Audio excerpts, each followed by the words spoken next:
It's Mr. Mice Guy. Good morning. We are back again. This is day 7 of Dopamine's litter. Now, I'm going to be honest, I was a little concerned about this litter for a couple of reasons, but this morning I feel substantially better about them. So, here they are. There is 8 of them still. Now, early on in the first video, I was trying to show you guys the milk in their bellies, which is a good sign when they have milk in their bellies because it means that they're eating. And I remember I had trouble finding it, or a couple of them had a little bit.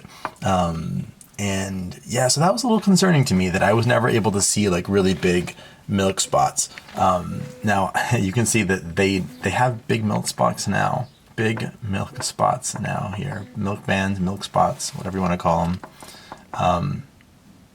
Over here.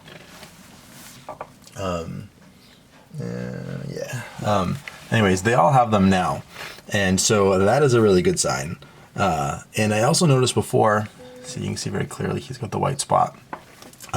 So I'm thinking that maybe Dopamine either just hadn't produced a lot of milk yet, or it was too many pups for her to feed, or I don't really know. But they seem to be doing really well right now. Another thing that I noticed was that before today, when I held the pups, they felt kind of cold, and now they feel very warm. So that was worrying to me too, where it felt like things weren't right, and they might even be a little bit behind on development. But I think that they're going to be totally fine now. And you can tell that they've darkened quite a bit from yesterday, which is pretty normal that they'll do that. But I do think that they're going to make some better progress now. So it looks like we might actually have 3 different colors, maybe 4 different colors going on here. We've got one little guy who is a runt, kind of runty. This guy here is kind of runty. And so I don't know if he's a little bit paler just because he's a runt, which could be, or he could be like a different color.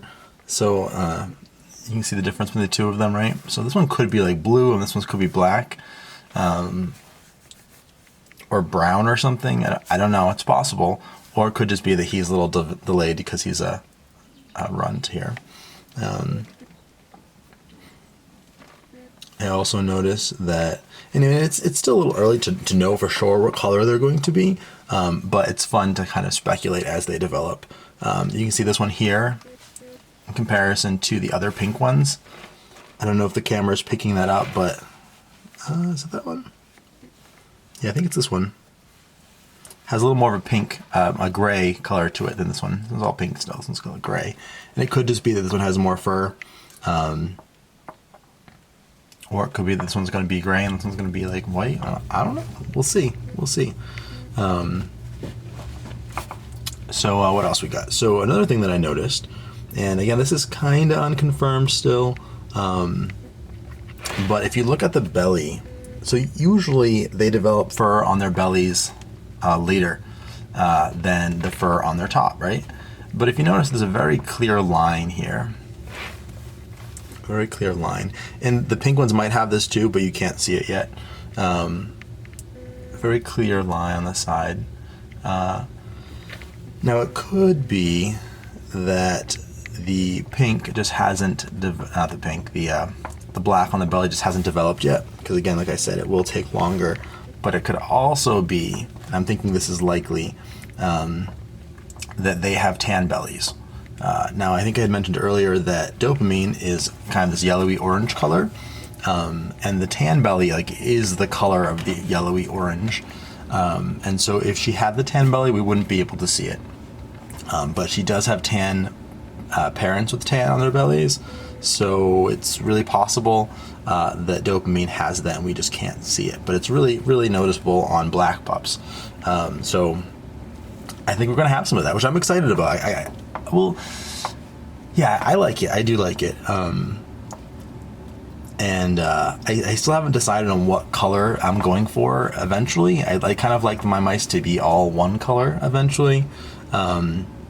because once they're one color, then I don't have to worry about selecting color. I can just select for other traits like the coat length or the head shape or something. And so I haven't decided what color I'm going for. And I think what I'm going to do is just kind of play it by ear. And what I'm going to do is just kind of see what pups I get, and the best ones, we'll just go with them, and kind of just let that guide me as far as the color that I end up with.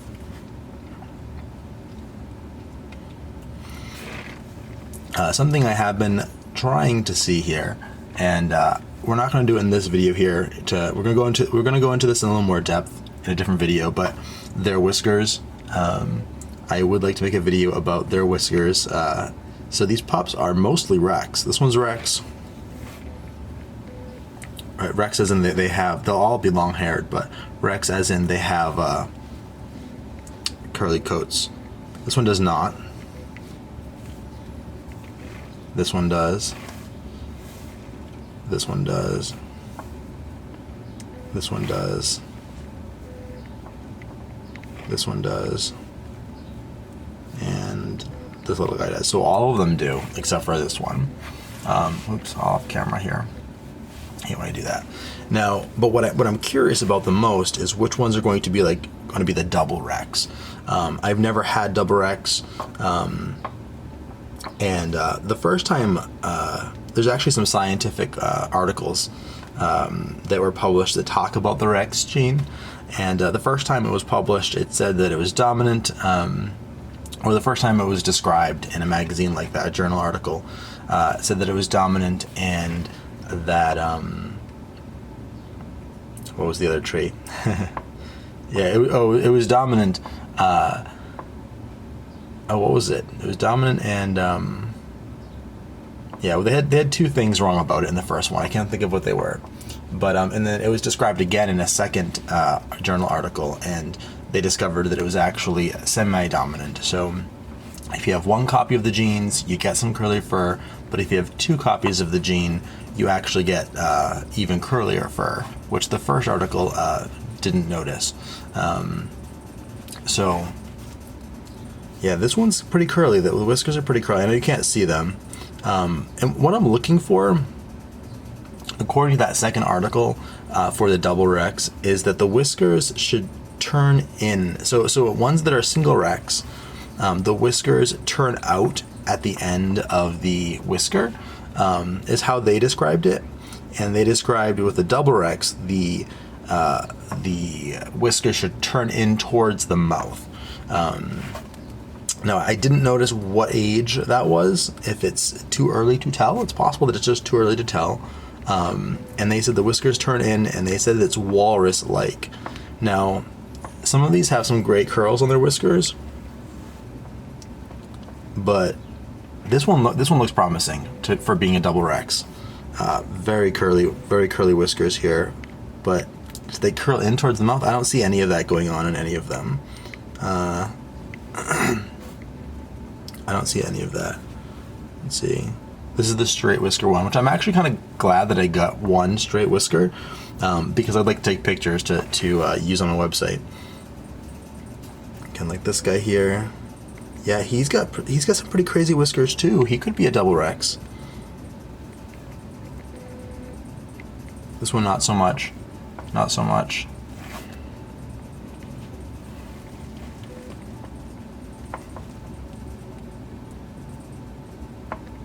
This one seems to have very low whisker.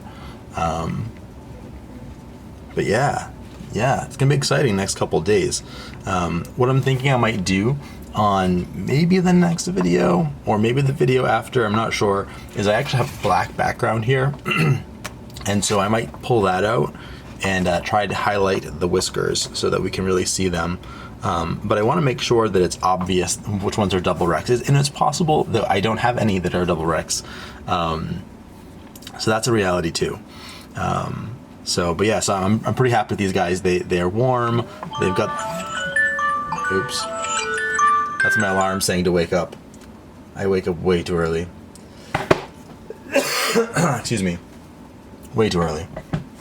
But yeah, they're warm. They got the milk on their bellies, which you can very clearly see in all of them now. and they feel good in your hand now. Before I felt like they didn't feel quite right. So I feel good about them. I did have actually 3 other litters of mice born yesterday. One of them was born to a show mouse that I have, which I'm very excited about her litter. I believe she has 7 or 8 pups. And then there was another female who gave birth, and all of her pups are stillborn, which I've never seen before. And so that's unfortunate. But her sister, the other female, gave birth to around maybe 10 pups. And so what I think I'm going to do is I'm going to split up the 10 pups and give 5 of them to the sister who lost all of her pups. So yeah, and it wasn't like she ate them all either. Like I was there, like I could see her giving birth, and none of them were moving. And they all looked kind of like, I don't know, they didn't look right. They looked like their limbs were curled in, or something. I don't know. Hard to explain. But yeah, I've never seen that before, so I don't know what caused that. But it is interesting. I might do some videos on those guys. It's a lot of work to make videos and upload them and whatnot, so I'm gonna make something about them, but I don't know. It won't be a daily video set. But anyways, I think that's all for this video because my memory card's gonna run out. But don't forget to check out MisterMiceGuy.com, my Instagram at MisterMiceGuy. Don't forget to like and subscribe so you can continue following this litter. We're going to probably follow this litter for maybe 21 days, maybe 30 days. We'll see if I get bored or tired or busy by then. And we will see you tomorrow for the 8th day. This was the 7th. Tomorrow will be the 8th.